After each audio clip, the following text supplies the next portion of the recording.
up your portions. I know I won't forget all he's done.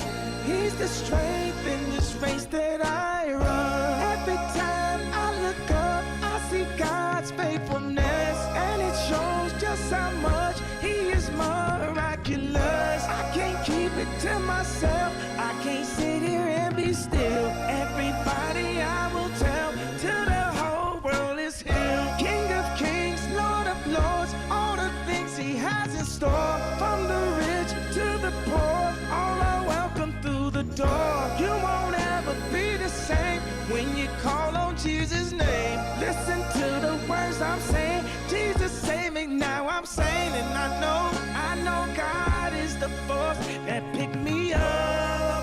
I know Christ is the fountain that filled my cup. I know God is alive, yeah.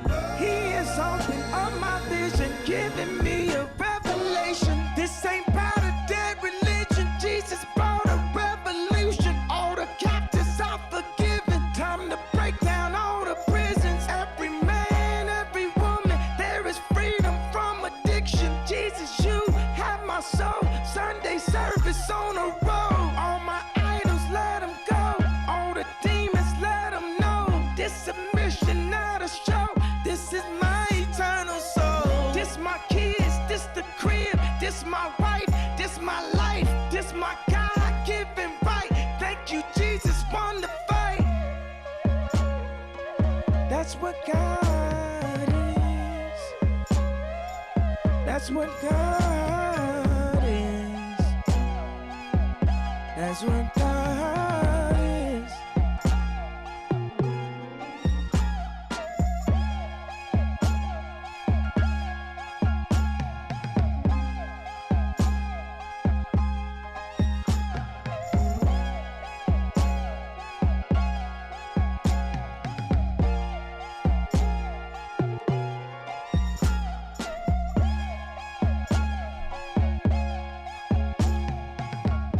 Kissa from the barrel. I mean, look at this. Square, squat, no elegance, no curves, built like a brick. This isn't a whiskey trying to seduce you. It's a whiskey that knows what it is. Masataka Takesuru, the father of Japanese whiskey, founded Nikka in 1934. He learned his craft in Scotland and married a Scottish woman and brought both home to Hokkaido. This blend is, I guess, his legacy. Malt and grain from two distilleries, married in the barrel, bottled at cask strength. That's a 51.4% whiskey. So let's give this one a little dance.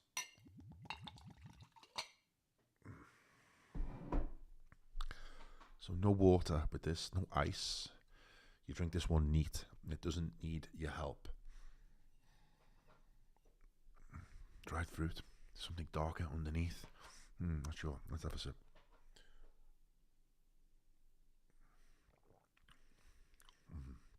Wow. Warm, rich, and then it cuts clean, precise, like a samurai who smiles before he kills. Japan gave us the screen, the algorithm, the infinite scroll. They perfected digital efficiency before anyone else, pretty much. And now they're exporting the opposite. Forest bathing, wabi-sabi, vinyl listening bars where you sit in silence and nobody talks. The culture that mastered distraction is now teaching the world how to pay attention. Last week, we asked what happens when AI takes all the jobs. This week, we're watching the answer arrive. 50% of Americans cut back on social media last year. This year, they're not detoxing, they're quitting. Gen Z has a word for it now. It's called posting zero. And offline is the new flex. And here's the thing nobody's saying out aloud. Just as we're walking out, something else is walking in. And tonight, it's exits and entrances. The attention you're taking back. The machine that doesn't need it anymore. And what happens when humans and machines pass each other in the doorway. Let's drift.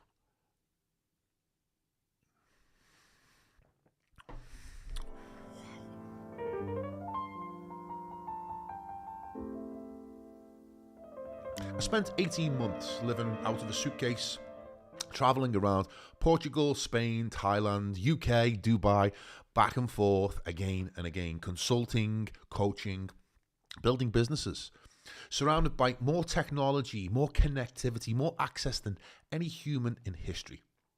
And 6 months ago, I finally stopped. I settled back in Portugal, built my studio, 4 monitors, streaming rig, the works, and one of the first things I did was bought a vinyl record player. Now let me tell you how that happened. So I'm in Dubai, maybe 7 months ago. I'm in the Virgin Megastore, surrounded by the most advanced consumer technology on earth. Drones, VR headsets, pretty much AI everything. And I notice the kids, not at the tech, at the back of the store, fingering through the vinyl. Now, I'm 49. I've got 4 monitors on my desk, 2 AI agents, running my life, running my business, a streaming setup that would make a small TV station jealous. And I'm watching 22-year-olds treat vinyl records like holy relics. So I wander over, start flipping through the records myself. Something happens. The artwork, massive. The lyrics inside the artwork, beautiful.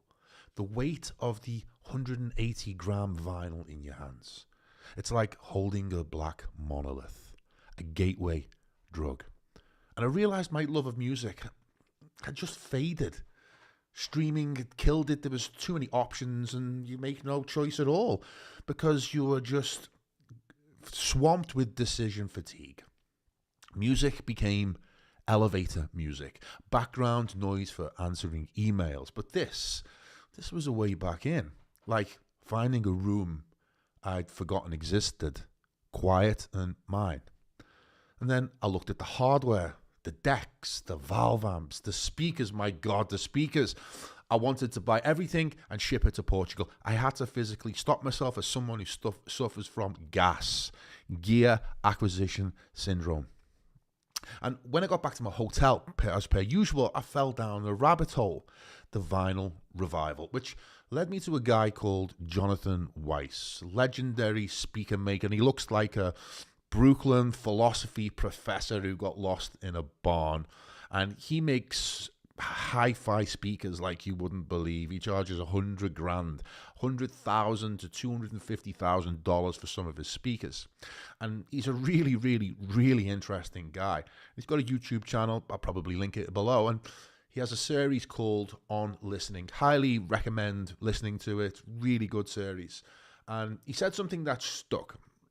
He said, when you listen to an MP3, you're hearing a compressed sound that doesn't contain all of the information that the musician, the music, the engineers, the producers made it with, right? A lot of it is being taken out of the recording in order to make it an MP3. So what happens is that your brain has to fill the gaps, and you're doing work you don't even know you're doing. But vinyl, it's complete. Your brain can rest. You can actually listen. And then he did an episode on Kissa bars. That was the real boom moment for me. These listening rooms in Tokyo, no talking, no requests. You just sit, you drink whiskey. You listen to whatever the owner plays on his enormous vinyl collection. He serves you drinks. He plays the music, and if you're lucky, you might get a few Japanese snacks from these guys.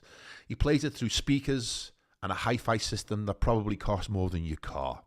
Now, I wanted to fly to Japan immediately because I love Japan, and it's had a huge influence right throughout my life. And here it was, again, once more, turning me onto something, or turning me back towards something that, I've got a deep love and affection for. And it turns out there's a whole movement of Kissa bars, people opening them all over the world. Brooklyn, London, Berlin. I even saw one in Manchester. So I get home to Portugal, and one of the first things I do is buy my first hi-fi system since I was a teenager. And it was just a starter rig, to control the impulse buying barely. And, then I needed the vinyl. That's the thing. Once you've got the rig, you need the vinyl. Where do you buy it? What do you buy? It's a whole new game in and of itself. So what was the first record that I bought? It sounds a bit cliche, but of course, it was Dark Side of the Moon. But of course, it was Dark Side of the Moon. And the reason it was Dark Side of the Moon is because that was the first CD that my dad ever bought me. It was 1989, and he got me a Technics Hi-Fi for my 13th birthday. You know, the stacks. You remember the stacks with the separates that we all used to have a long time ago? Had the CD, tape deck, amp, EQ, great speakers, but it didn't have a record player. Because my dad was like, what's the point of them? They're obsolete. We got CDs now. And I was kind of in the same, I was of the same opinion as him at that time, because you're into the tech. And this idea that vinyl was just, an old technology that would be soon forgotten was, a bit of a mistake. If I would have had a record player, who knows what vinyl collection I would have had now. But here's what I noticed, is that when I put the record on, when I put a record on the deck, I listen differently, because I can't skip it, I can't shuffle, I can't put the single track on that I want unless I've got a mixing set up, and that's not what I'm doing. I put the needle down, and I'm committed. I'm committed to listening to side A until it ends, and then I have to get up, go over to the deck, flip it over, listen to side B. It keeps me involved, engaged in the music. And also, when you're listening to an album, you're listening to the narrative of how the artist, that's if they are an artist, how they assembled this musical creation. What was the narrative, how they want you to listen to the tunes. And all that was originally part of the music experience that has just gone with this whole streaming Spotify culture. It's just background noise, isn't it, to keep you away from the silence inside. But that's a kind of a contract you have with a record deck, and I love it. It's great. I'm so happy that I started, but I'm also gutted that it took me so long to begin. I began to wonder, as I kind of enjoyed this tactile relationship with the record deck, I began to wonder, what else could I apply this idea to? Because what I realized for sure was that I was spending way too much time on the screen. And I knew it. And, it's something I am living through, working with the screen. And, I like everything that I can learn and, enjoy and engage. And I can really get hooked on it for too long sometimes. And, that feeling that you get when you look up and 2 hours have gone and you can't even account for any of it. The half-life of every intention. I sit down to write and end up in some thread about something I didn't care about 10 minutes later, or watch a series of YouTube videos on tutorials about things I don't really need to know. So I needed to break the spell. And this vinyl thing gave me the motivation, the angle in. So I've done some research, done a bit of experimentation, and I settled on this app called Freedom. And what it does is it blocks the internet. It doesn't limit it, it blocks it across all your devices, at once. It synchronizes it. And it's for however long that you set. There's no override, you can't cheat. And it's something weird happened. It was the moment the screen went dead, and I knew there was no way to go and check every 15 minutes what's happening, right, or whatever. It's once I knew that it was dead and there was no way of accessing it, something changed, and I knew exactly what to do with my time. There was no more decision fatigue anymore. No, I'll just check one thing. The options collapsed. And what was left was obvious. I'd read, I'd write, I'd pick up my guitar and start playing again. Or I'd just sit there in silence. Sit there enjoying the space around me. So it turns out I didn't need more willpower. I just needed fewer options.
So that's my story. Vinyl, listening bars, the slow return to choosing what enters my mind. But I'm not special, I'm not early, I'm late. Something is happening, and I want to show you the scale of it. Look at this, 50%. 50% of Americans actively reduced their social media use last year. Not thought about it, actually did it. And it's not who you'd expect. Look at this. Posting zero, Gen Z. The first generation raised entirely online. They're the ones leaving the fastest. They've turned it into a status symbol. Yeah, I don't really want to post anymore. Think about that. For 15 years, the game was more followers, more engagement, more visibility, build your brand, be seen, and now the cool kids are competing to be invisible. The average teenager now spends more time on messaging than feeds. Private conversations, group chats, closed circles. They're not leaving the internet, they're leaving the public internet. And the town square is emptying. The people are going home. But here's the thing nobody's talking about. Just as we're walking out, something else is walking in. Last week, I told you about Gibson, my AI agent. He's on Maltbook, a social network for AI agents. 1,400 of them and counting, talking to each other, forming communities. And this week, Andrei Karpathy tweeted about it. The most incredible sci-fi takeoff adjacent thing I have seen recently. Takeoff adjacent, that's the closest someone of his stature has come to saying this might be the beginning of the singularity in public. Meanwhile, the rest of the internet, over 50% of all web traffic is now bots, not people, automated systems, scrapers, AI training runs, fake accounts, engagement, farms. There's a theory called dead internet theory. You might have seen it. It's a simple idea. Like, what if most of what you see online isn't made by humans anymore? What if it's mostly machines talking to machines and we're just wandering through the simulation thinking it's real? I mean, we can see that now as people are asking ChatGPT what to say in a conversation, and on the other side of the conversation, the other person is asking ChatGPT the same. So if the reality is ChatGPT is talking to itself through its human medium. Crazy. Now, 2 years ago, this all sounded paranoid, right? Now, I'm not so sure. Here's where we are. Humans are logging off quietly, steadily. The vibe shifted and nobody sent a memo. At the same time, AI is logging on, building its own communities, flooding the public internet with synthetic content. These two trends are not separate, they're connected. We're leaving because something feels off. The feed feels emptier. The engagement feels fake. The conversations feel like performance for an audience that might not even be human. And how long before you even know whether I'm human? Well, that was always a question anyway. But the attention economy, the model that built Facebook, Google, Instagram, TikTok, the entire digital advertising industry, that model is breaking because it runs on one assumption, that human attention is valuable because humans buy things. But what happens when the humans are leaving? The humans who stay are ad blind and using blockers, and the new users flooding in are AIs who will never buy anything. You can't advertise to a bot. You can't convert an AI agent. The currency the whole system was built on, human eyeballs, is becoming scarce, diluted at the same time. Now, Cory Doctorow has a word for what happens next. He calls it shitification. The platforms get desperate, they squeeze harder, more ads, worse experience, algorithmic manipulation cranked to 11 because the model is dying and they need to extract everything they can before it collapses. That's why everything feels worse. It's not your imagination, it's the machine eating itself. So, what now? I'm not here to tell you to delete your accounts. I'm not deleting my own. I'm still streaming on YouTube. I've got 2 AI agents running my business. I'm not a Luddite, anything but. I love technology. I've always been right at the heart of new technology. But I am paying attention to what's ending and what's beginning and what might come next. For 20 years, we were the product. Our attention was harvested, packaged, sold. And we accepted it because the services were free. Now, the deal is breaking on both sides. We're tired of being the product. And the product, us, is walking away. For the first time in 2 decades, there's a crack in the wall. The people who built the attention economy told us resistance was futile. The algorithm was too smart. The hooks were too deep. And now 50% of America is just leaving.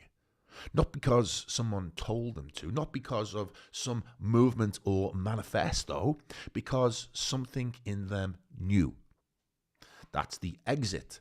The question is, what's on the other side of the door? Because I think there's something deeper happening here, something about attention itself, what actually it is, what it does. And if we understand that, we might understand why reclaiming it matters more than anyone's telling you. So, we've been talking about the exit, millions of people walking away from the platforms. And the question everyone's asking is, why now?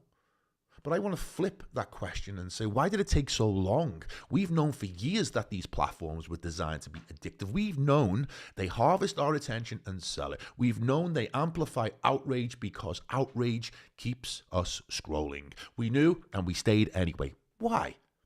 Because knowing isn't the same as seeing.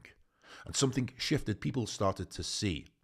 Here's the thing nobody wants to say out aloud. Your attention isn't just being harvested, it's being controlled. Think about what attention actually is. It's not just focus, it's selection. Every moment, your brain is choosing what's real and what's invisible, what matters and what doesn't. Attention doesn't just observe reality, attention constructs reality. So when a platform controls your attention, they're not just selling ads. They're in the reality construction business. And the control isn't just what you see, it's the outrage you feel, the opinions you form, the fears you carry, the purchases that you make, all of it selected, curated, constructed by an algorithm optimized for one thing, keeping you there. They weren't selling attention, they were selling control of your attention. That's not an attention economy, that's a control economy.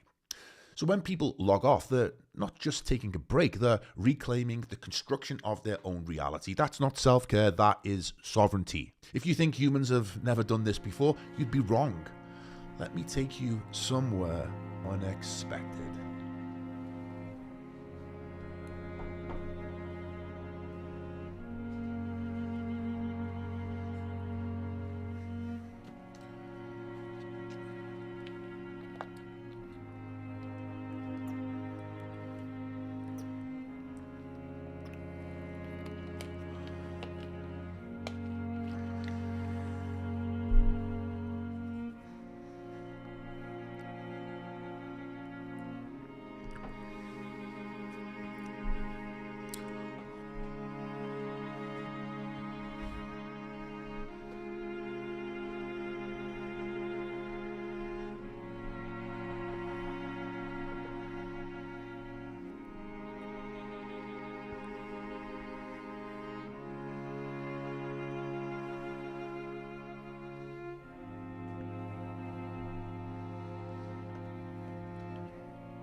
sovereignty logging off, reclaiming your attention. Feels very 2025, right? Feels very modern, very now, except it's not. Humans have been doing this for 2,000 years or more, and the stories are extraordinary. 5th century Syria, a man called Simeon Stylites. Simeon wanted to escape the crowds. He was a monk. Kept getting more famous. People wouldn't leave him alone. So he came up with a solution. He climbed a pillar. I'm serious. He built a pillar in the Syrian desert about 10 feet high.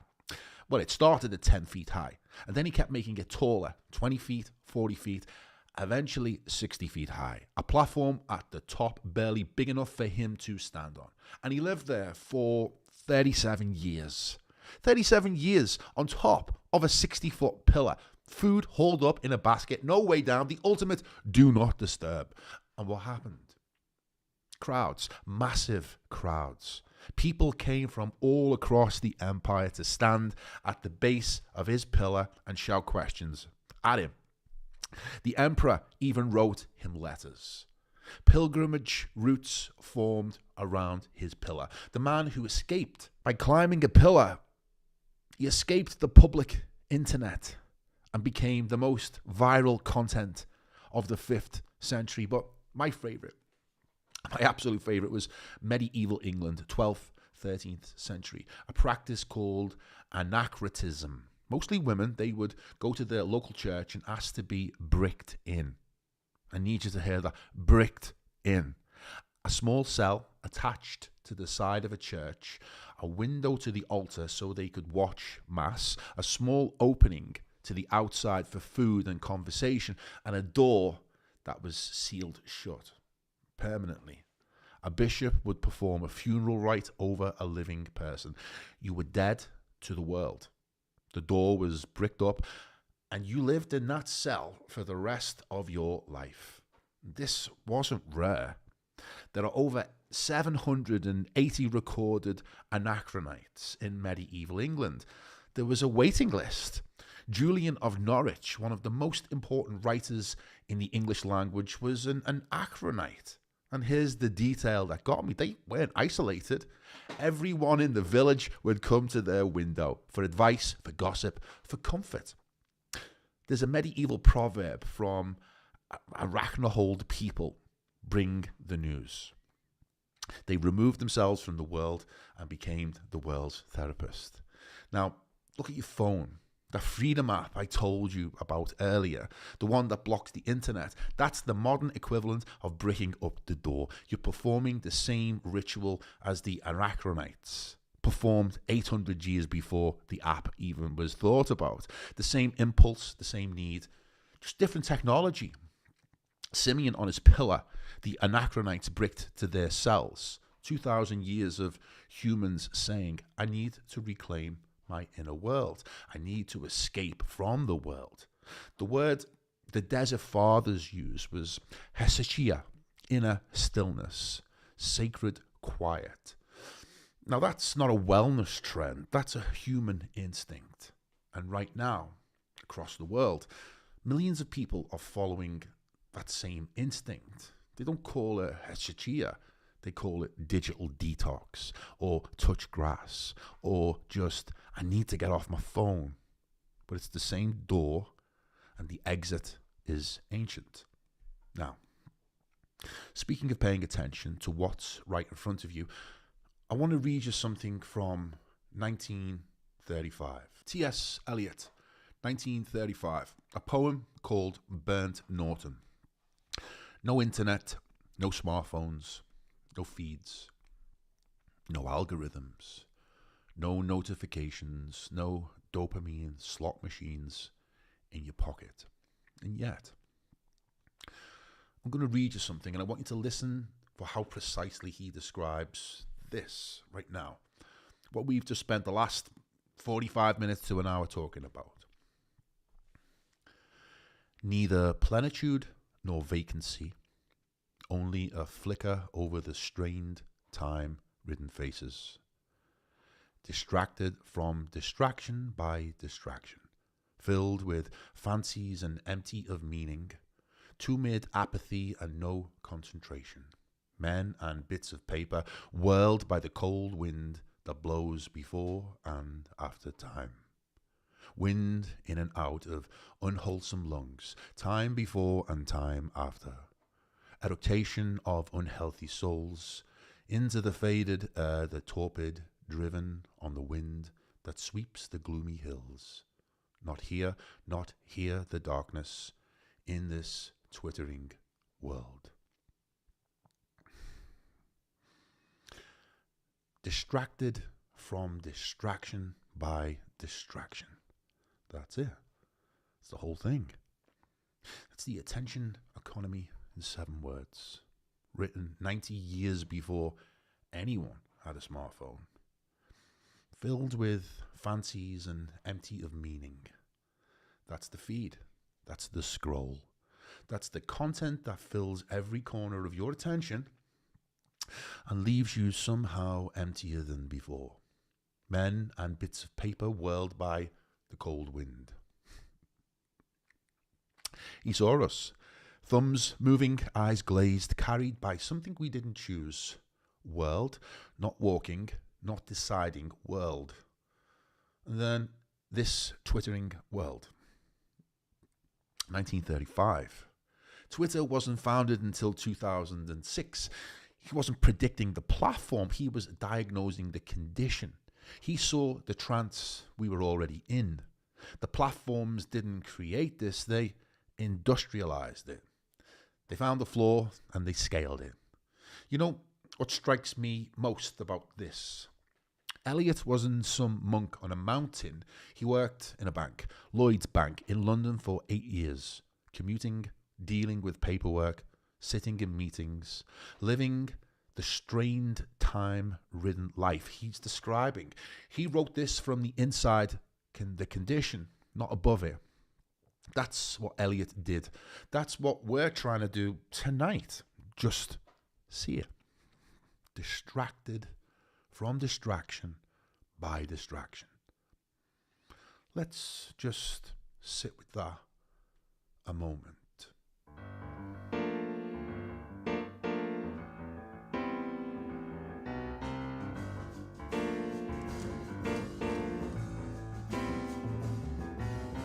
There's a film that I want to show you. It came out in 2023 and it's by Wim Wenders, the director. It was shot in Tokyo and won Best Actor at Cannes. It's about a man who cleans toilets. His name is Hirayama. He's in his 60s, lives alone in a tiny apartment, wakes before dawn, goes to work, cleans public bathrooms all over Shibuya, comes home, reads a book, sleeps, repeats. That's it. That's the whole film. No conflict, no love interest, no redemption arc, no lesson learned. Just a man living deliberately. And it's one of the most beautiful things I've seen in years. Watch what he does with his attention.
see it the moment he pauses. He has a shelf full of cassette tapes, the old ones, and Patti Smith, Lou Reed, Otis Redding, Van Morrison, and he's had them for decades. Every morning, every single morning, he stops, looks at them, considers, chooses. He's not shuffling. He's not letting an algorithm decide. He's not putting on whatever's trending. He's asking himself, what do I want to enter my mind today? That pause is everything. That pause is sovereignty. Here's the second moment. Lunch break.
There's a Japanese word for it, komorebi, and it means the light that filters through leaves. It only exists once at that moment. Hirayama photographs it every day. Same trees, different light, never the same twice. And notice he uses a film camera. No screen, no instant feedback, no preview. He won't see these photos for days, maybe weeks. He's not capturing them for anything. Not for Instagram, not for memory, not for proof. He's just paying attention. The camera is almost beside the point. It's just a way of saying, I was here. I saw this. It mattered. Here's the last moment, the final scene of the film. Another Monday morning, he's driving to work. He puts in a cassette. Nina Simone. Watch his face.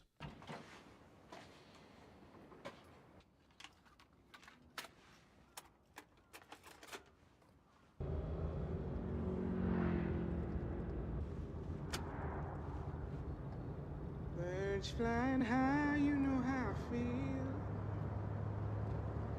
Sun in the sky, you know how I feel. Breeze drifting on by, you know how I feel. It's a new dawn, it's a new day. It's a new life for me, yeah. It's a new dawn, it's a new day. It's a new life for me. Ooh, ooh, ooh. And I'm feeling good.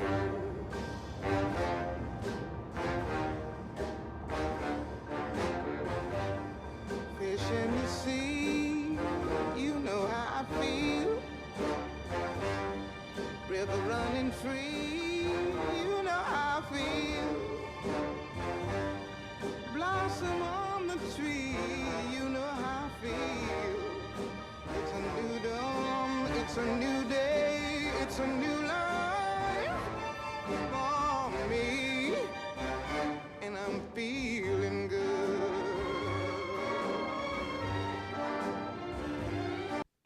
That's what attention gives you back. He's not having a breakthrough. He's not resolving anything. He's not healed. He's just feeling all of it at once. The joy and sorrow of the ordinary miracle of being alive on a Monday morning driving to clean toilets. Wenders said something about shooting that scene. He said Koji Yakushiro, the actor, managed to become that song, to really interiorize those words and, in a strange way, play the song on his face. That's what presence looks like. Not peace, not calm, not the absence of feeling, the fullness of it. We talked earlier about attention as sovereignty, about taking it back, about logging off. But here's what I didn't say. It's not about what you're escaping from. It's about what you're returning to. Hirayama didn't quit his job, didn't move to a mountain, didn't optimize his morning routine for productivity. He just started paying attention to the cassette he chose, to the light in the trees, to the feeling of being alive. And it turns out that's enough. That's everything, actually. The exit isn't the destination, it's the door back to this.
There was a psychiatrist named Milton Erickson. At 17, he contracted polio, woke up paralyzed, couldn't move anything except his eyes. The doctors told his parents he'd be dead by morning. He wasn't. But he couldn't move, couldn't speak, trapped in his own body, so he watched. He watched his baby sister learning to walk, how she'd fall, get up, fall again, how her body remembered what her mind hadn't yet figured out. And lying there, unable to move a single muscle, he started imagining himself outside playing, and he noticed something strange. When he imagined it vividly enough, his rocking chair moved, not from trying, but from imagining. And over the next 2 years, he taught himself to walk again, by watching, by imagining, by directing his attention. Not to what was broken, but to what was possible. He went on to become the most influential hypnotherapist who ever lived. Any hypnotherapist today owes their lineage to Milton Erickson. And he said something that I haven't been able to shake. Most people walk through the world in a trance of disempowerment. Our work is to transform that into a trance of empowerment. You're always in a trance. Right now, watching this, listening to this. The question isn't whether you're in a trance. The question is whose. Because attention isn't just focus. Attention is selection. Attention determines what's real and what's invisible, what matters and what doesn't. And whoever holds your attention holds your reality. The trance of disempowerment isn't an accident. It's a product.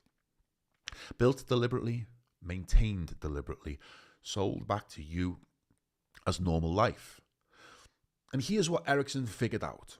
Paralyzed in that bed, the same mechanism that traps you is the mechanism that frees you. Attention. Don't break out of a trance by fighting it. You break out by redirecting it. The horse knows where the home is. You just have to keep its attention on the road. And your attention, it knows where you need to go. It's been trying to tell you all this time, that restlessness, that feeling that something's off, that pull towards things you keep putting off. That's not distraction, that's signal. So here's what I want you to consider, not tomorrow, now. What would change if you stopped giving your attention away? Not forever, just consciously, deliberately, even for an hour a day. The trance of disempowerment runs on autopilot. It doesn't require your consent. It just requires your attention. The trance of empowerment, the one you have to choose. Every time you put down the phone, every time you sit in silence, every time you do the thing instead of scrolling past it. That's not discipline, that's sovereignty. Erickson was paralyzed and he walked again, not because someone gave him permission, not because the doctor said it was possible, because he directed his attention deliberately, relentlessly toward what he wanted to become. You're not paralyzed, you just forgot you could move. Max Richter from Sleep. You might know the full version. It's an 8-hour composition designed to be slept through. He performed it once in LA.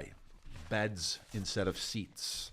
500 people lying in a park while an orchestra played through the night. I mean, just have what I'm talking about with the whole idea of the tactile relic. Look at that, beautiful. It's only a piece of plastic, I know, but I got a certain emotional attachment to them. But he performed it once only in LA, and he put beds instead of seats. 500 people lying in a park while an orchestra played through the night. This is the 1-hour version, the highlight reel, if you like, if sleep has highlights. I already own this digitally. Now, I could play it right now without getting up. But I wanted to hold it. I wanted to buy it. I liked it. I liked what I saw on the shelf, and I just thought, I want this. And it's the same reason I bought the Nika. The same reason Hirayama reaches for his cassettes. The commitment. When I put this on, I can't skip, can't shuffle. I put the needle down and I'm committed. Side A until it ends. That's the contract. Let's just listen.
exits and entrances.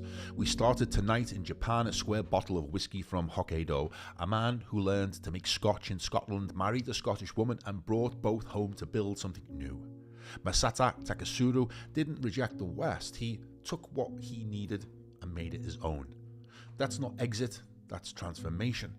And I think that's what's happening now. Not a rejection of technology, not a retreat to some imagined past. Something more interesting. People are learning to choose. I told you about standing in that Virgin megastore in Dubai, surrounded by drones and VR headsets and AI everything. The kids weren't there though. They were at the back, flipping through the vinyl. Not because vinyl is better, it's not technically. The audio nerds will tell you digital is clearer, more accurate, but that's not the point. The point is the pause.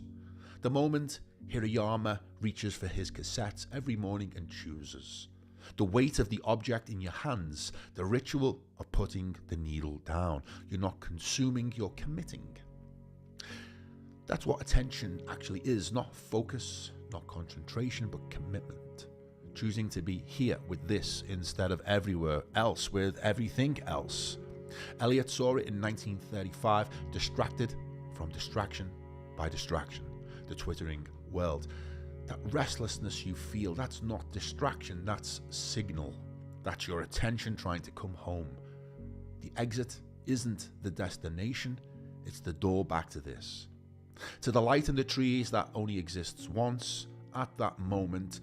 To the record you put on because you chose it. To the room you used to visit before the noise, before the scroll, before you forgot. That door is not locked. It was never locked. You're not paralyzed, you just forgot you could move. So move. Drift and drop. I'll see you next Sunday. If you want to come back for the chat, I'll be around after this.